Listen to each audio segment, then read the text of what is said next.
আসসালামু আলাইকুম। দর্শক, নিশ্চয়ই একটা নোট, বিভিন্ন পয়েন্ট আপনারা সবাই হোয়াটসঅ্যাপে পেয়েছেন। আমি বিশ্বাস করি যে যারা সচেতন তারা পেয়েছেন। এটা হাজার, হাজার নোট ছড়াছড়ি হয়েছে। তবে এগুলো গুজব বা অবান্তর এটা বলব না। এর মধ্যে ভিত্তি আছে।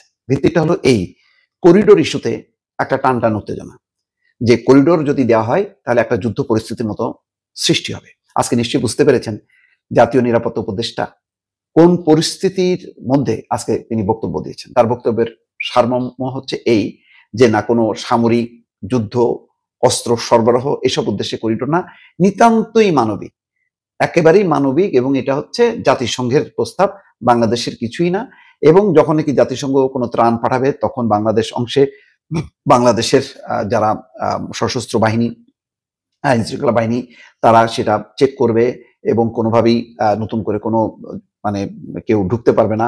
এই সমস্ত নানান ব্যাখ্যা দেওয়া হয়েছে। এই ব্যাখ্যা দেওয়ার পেছনের প্রেক্ষাপটটা নিশ্চয়ই বুঝতে পারছেন যে রাজনৈতিক পর্যায়ে অধিকাংশ রাজনৈতিক দল প্রতিবাদ করেছে করিডোর ইস্যুতে। সরকার তখন কিন্তু চুপ থেকেছে। চুপ থাকার মধ্য দিয়ে তারা প্রমাণ করেছে যে হ্যাঁ, একটা করিডোরের ব্যাপারে কমিটমেন্ট করা হয়েছে। কার সাথে? মার্কিন যুক্তরাষ্ট্রের সঙ্গে। পেছনে মার্কিন যুক্তরাষ্ট্র, সামনে জাতিসংঘ।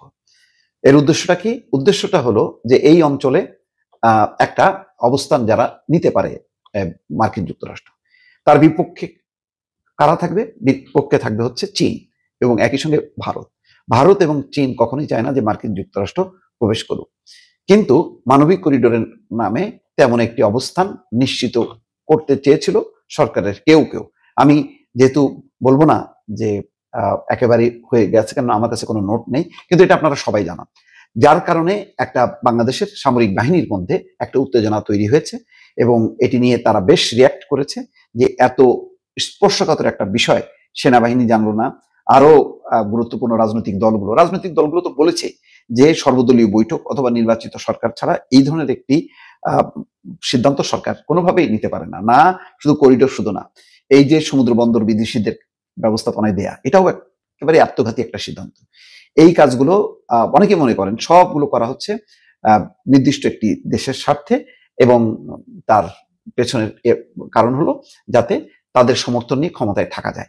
যার জন্য নির্বাচন ইস্যুতে এত চাপের পরেও বলা হচ্ছে না যে কখন নির্বাচন, কিভাবে নির্বাচন, বারবার শুধু ওই ডিসেম্বর টু জুন এই কথাবার্তাগুলি বলা হচ্ছে। যাই হোক, পরিস্থিতি এমনই যে এখন সেনাবাহিনীর কিছুটা অতিষ্ঠ হয়ে উঠেছে বলে কেউ কেউ বলছেন যে ৮-৯ মাস ধরে তারা পরিশ্রম করছে কিন্তু তারা সহায়তা পাচ্ছে না।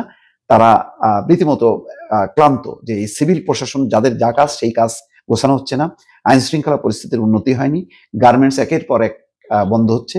এই কথাগুলো কিন্তু আপনারা যে সমস্ত নোট পেয়েছেন হোয়াটসঅ্যাপে, সেই কথাগুলোর আলোকেই কিন্তু আমি বলছি যে ফলে এইসব পরিস্থিতি নিয়ে চরম হতাশা, চরম বিরক্তি প্রকাশ পেয়েছে সেনাবাহিনীর সর্বোচ্চ স্তর থেকে, এবং সেটি নিয়ে আলোচনার পর অফিসার এবং অন্যান্য পর্যায়ে সবাই একমত যে করিডোর কোনোভাবেই দেওয়া উচিত না, এবং যেইভাবে দেশ চলছে, যে এই ধরনের একটা উশৃঙ্খল পরিস্থিতির মধ্যে এইভাবে চলতে পারে না, এতে মানুষ হতাশ হচ্ছে। সুতরাং এর বিপরীতে একটা নির্বাচন এবং নির্বাচিত সরকার খুবই জরুরি, এবং সেনাবাহিনী ব্যারাকে ফিরতে চায়।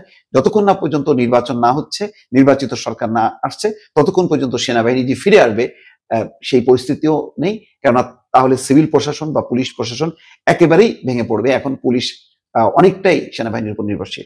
তো এই নির্ভরশীলতা এক ধরনের বিপদের মধ্যে পড়েছে সেনাবাহিনী।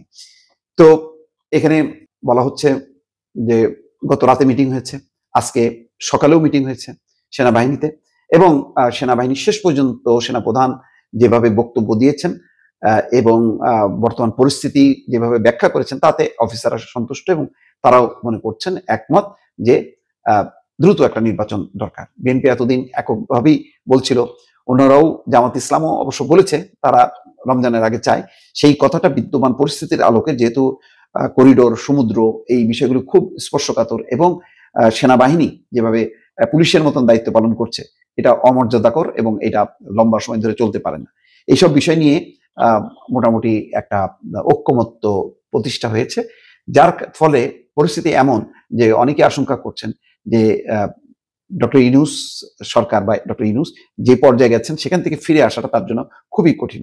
হয় তাকে এখন পদত্যাগ করতে হবে, অথবা তাকে নির্বাচনের তারিখ সুস্পষ্টভাবে